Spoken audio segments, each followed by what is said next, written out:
So I am reading this book, Trinidad and Tobago Athletic History, written by Bernard Lindley. And when I dig into the book, and looking at the women in the best performances in 1950 to 59, I come across this name here. It's just G. McLean.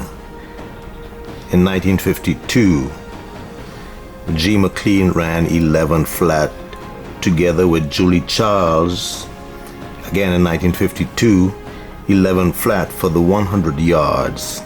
Now that G. McLean is Gloria McLean of Arima, who then became Gloria Bruce, my mother.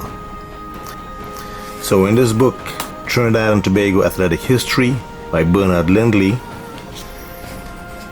I found my mother's name, and she kept it quite secret, but just before she passed 2 years ago, we sat and we spoke with her because, we grew up seeing her with these two trophy items that she cherished, along with all the other medals and trophies that her children won.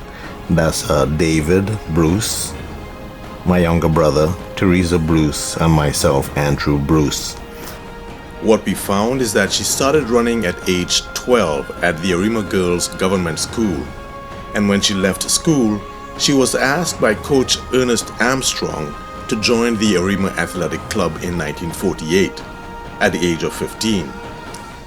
3 years later, she would line up against some of the top senior female athletes in the country. I started running in primary school, but in all ages, it was girls' school.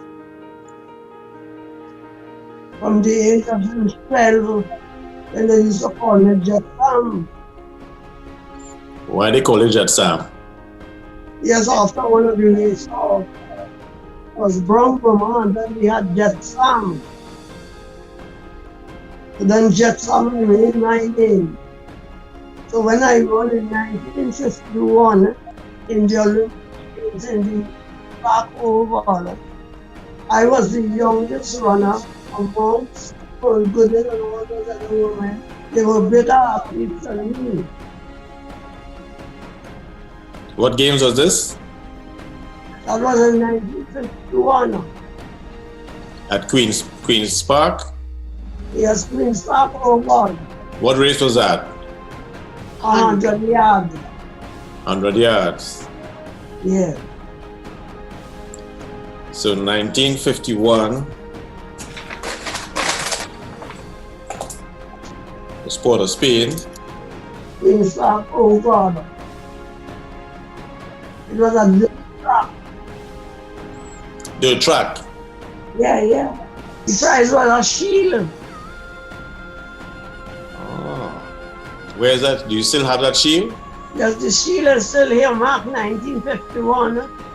It was 100 yards.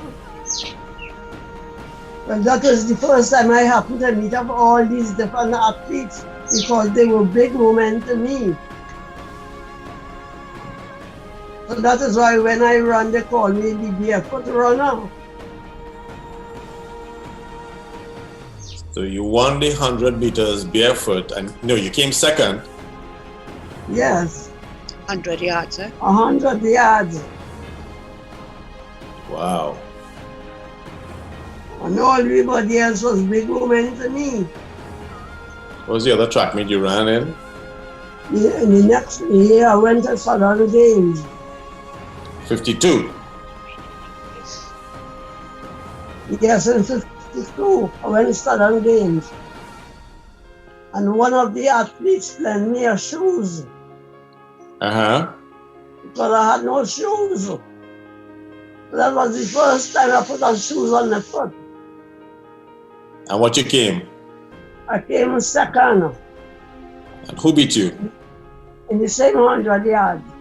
Who beat you in that race? Well, I can't remember my Judy Charles. Ruby Charles? Judy. Judy Charles, he had an Eileen King and the Civil Martin. And we had Tora Best. In 1952, that I went to Southern Games. Mm-hmm. That is when I won on the 100 yards. Again, I came second. And I get a small trophy. So, how many female athletes were there in the Arima Club? Arima Club was only Gloria Bruce.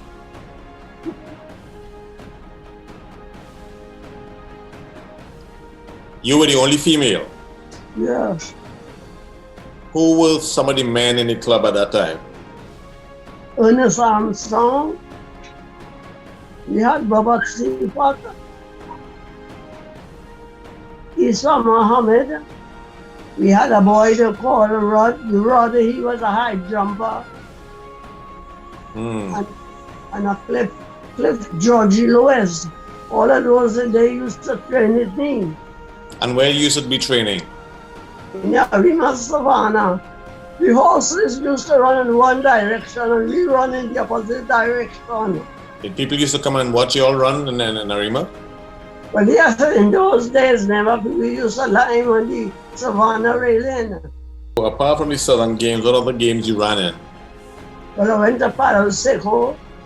Different little games you used to run in and get prizes. Which was the first prize you got? It wasn't like now playing big prizes. And then Arima Athletic closed down. What year did it close down? It might have closed down after Cliff Burton get his scholarship and he went. It remained with us running with the Georgie Lewis and those fellas until we open back our next club when they come and they open Abilene.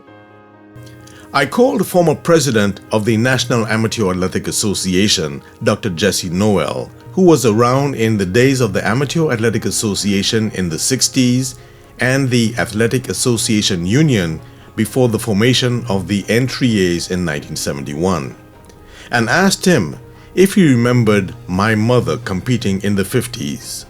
As you say, in 1950 and 51, she would have competed at the championships in Port of Spain, running third behind Pearl Gooding, Eileen King and Pearl Gooding. And I think she competed for 2 years. It was 50 and 51. And I don't know, she was very young at the time, but I remember her running third behind those two great runners. Pearl Gooding was our champion in the 40s, and 47, 48, 49. But she was beaten by Eileen King in 50, and at that time, Gloria McLean ran third behind the two of them. That would have been in Port of Spain. Yes. 1950. I think it was at the Queen's Park Oval. And the following year, she ran in Texaco. What about yeah, I beg your pardon. The following year, she ran in Texaco. Yes. And I think she placed third again there. I think she came second. I have what I have. Second. Yeah, what she has actually from those two events with a silver cup and a silver plaque. I have photos of them, and they were at our home. And so she kept those, and those were probably two of the biggest races she ran. The dates may be confusing, but Dr. Noel is an authority on track and field. So I would take his word and the documentation by Bernard Lindley together with these two awards as proof. Gloria McLean, my mother, Gloria Bruce, was among the top female sprinters in the country. So on this Mother's Day, I honor Gloria McLean to some and Gloria Bruce to others as Arima's sprint queen of the 50s. Happy Mother's Day, Mommy.